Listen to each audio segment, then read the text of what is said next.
Thinking about leaving your 9-to-5 job behind and starting a new life in Bali as an expat? Before taking the plunge, it's crucial to know the true cost of living and explore the available visa options in this tropical paradise. In this video, we'll explore the ins and outs of expat life in Bali, covering everything from accommodation and food costs to transportation, healthcare, and a detailed look at visa options, fees, and processes. Get ready for a realistic breakdown of what it really takes to live comfortably in Bali, and whether it's truly the affordable haven you've been dreaming of. Whether you're a digital nomad, retiree, or simply looking for a change of pace, this video is your ultimate guide to understanding the cost of living in Bali. So sit back, relax, and let's explore the real cost of living in Bali as an expat. Let's start by breaking down the cost of living in Bali. If you're planning a move, having a clear budget is crucial. Here's an overview of typical monthly expenses to help you set realistic expectations. Housing. A one-bedroom apartment in popular areas like Canggu, Seminyak, or Ubud costs between 10 to 15 million Indonesian rupiah, around 650 to 1,000 US dollars per month. For larger properties in premium locations, expect to pay between 20 to 30 million rupiah, roughly 1,300 to 2,000 US dollars. Another common choice for digital nomads is renting a villa. However, this option typically requires a higher income or splitting the rent with roommates to make it more affordable. Utilities and internet. Your utility costs, including electricity and water, depend on usage. If you frequently use air conditioning, budget around 800,000 to 1.5 million rupiah, about 50 to 100 US dollars per month. Reliable internet for remote work ranges from 300,000 to 600,000 rupiah, approximately 20 to 40 US dollars, monthly. Transportation. Most expats rely on scooters for getting around, with rental costs ranging from 1,200,000 to 2 million rupiah, 70 to 125 US dollars, per month. For those planning a longer stay, purchasing a scooter is another option.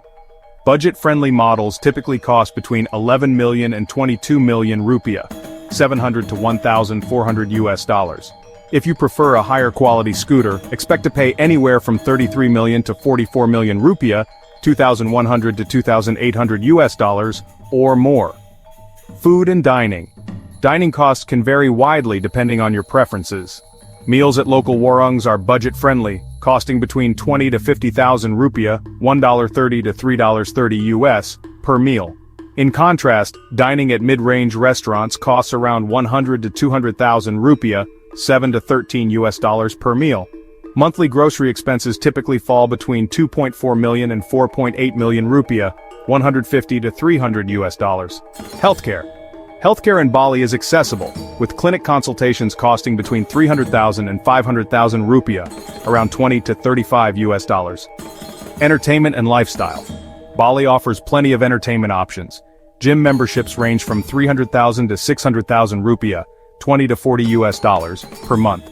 For nightlife, drink prices at bars vary between 50,000 and 150,000 rupiah, $3.30 to 10 US dollars. Estimated monthly costs. For a single person, estimated monthly expenses are around 850 US dollars or approximately 13.5 million rupiah, excluding rent. Next steps. Now that you have a clear idea of Bali's living costs, the next question is, how to stay here legally. Bali offers various visas to suit different needs, from digital nomads and business travelers to retirees. Let's dive into the options. Visa on arrival, VOA. Perfect for short stays. Whether you're planning to stay short-term or put down roots, Bali has visa options for you. Each type has its own requirements, so let's go through them to help you find the best fit. Let's start with the Visa on Arrival, VOA, a convenient option for short stays in Indonesia, including Bali. The VOA, Visa on Arrival, is available to most nationalities and permits a 30-day stay for activities such as tourism, visiting friends or family, and attending meetings, conventions, and exhibitions. You can obtain it at the airport upon arrival in Indonesia for about 500,000 Indonesian rupiah, around 35 US dollars, payable by cash or card.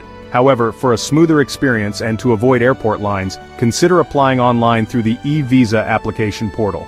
Applying online allows you to submit your information, upload required documents, passport biodata page with at least 6 months validity, passport-sized photo, and a return or onward ticket, and make payment by credit card. Once your application is processed, you'll receive a link to download your e-Visa, which will also be sent to your email.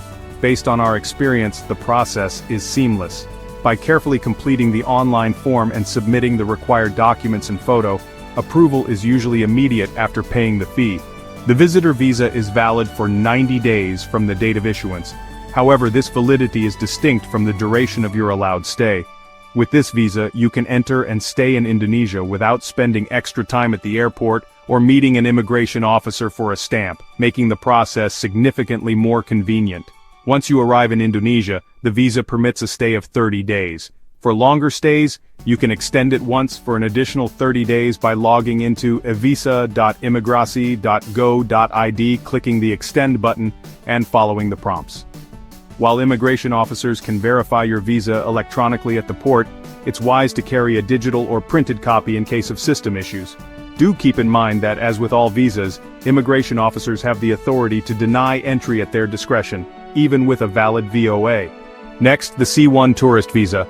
This visa is perfect for travelers who plan to stay up to 60 days in Bali, with options to extend if you'd like a longer stay.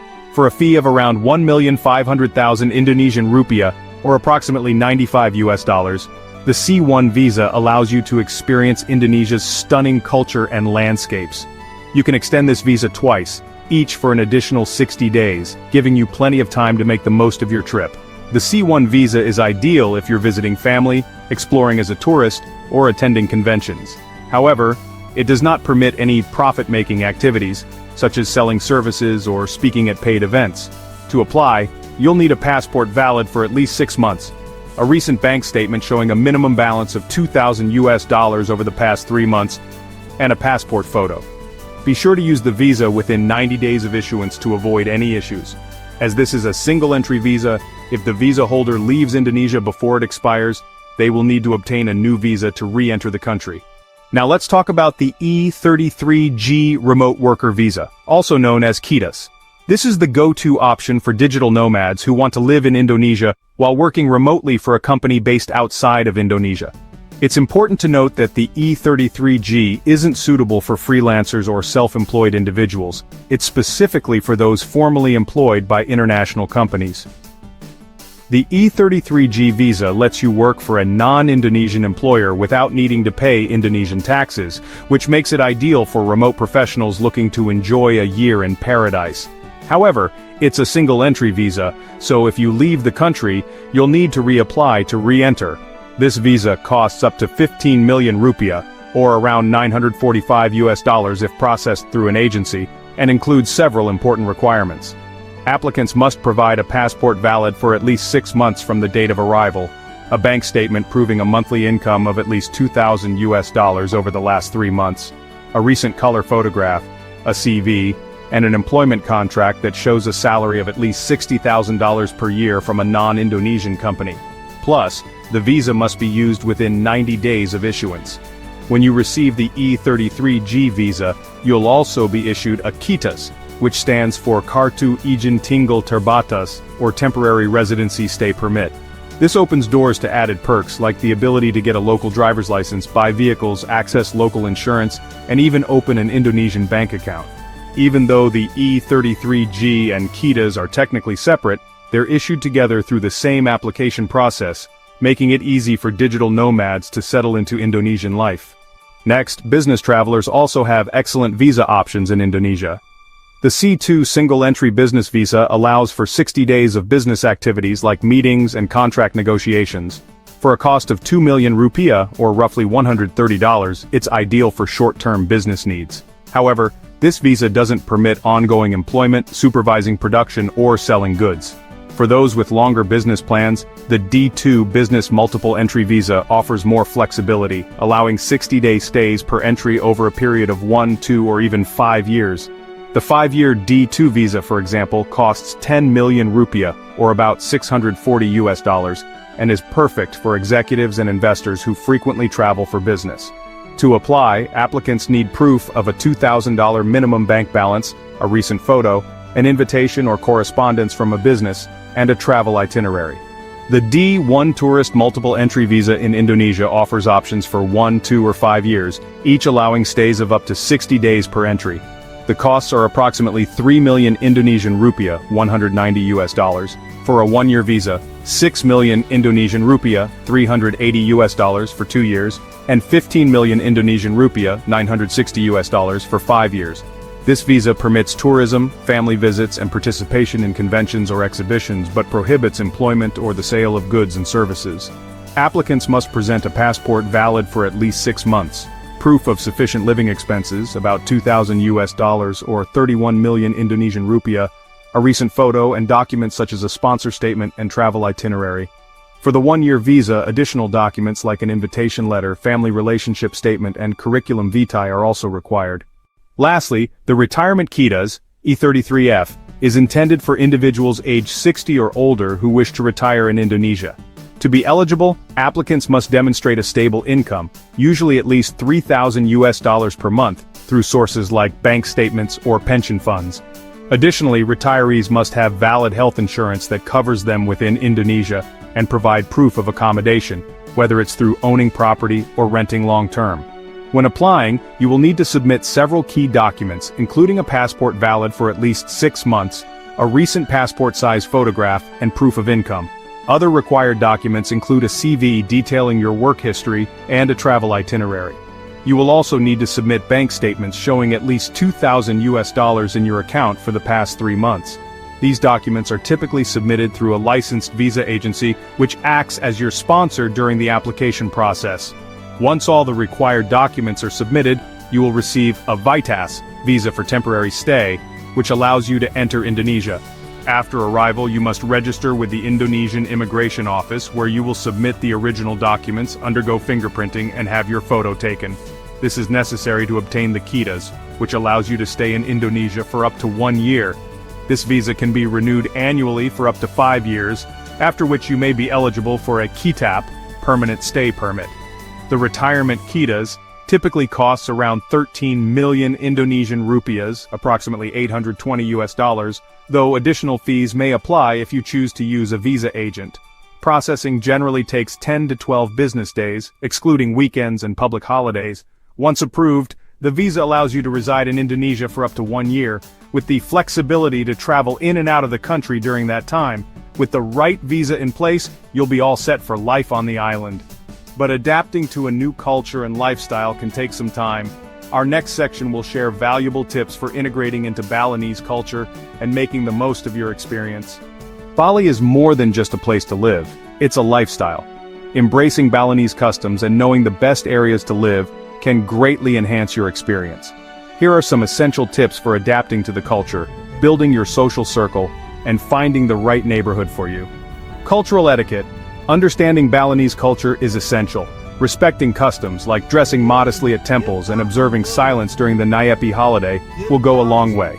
Learn basic Bahasa Indonesia phrases. Locals appreciate it and it makes daily life smoother. Choosing where to live.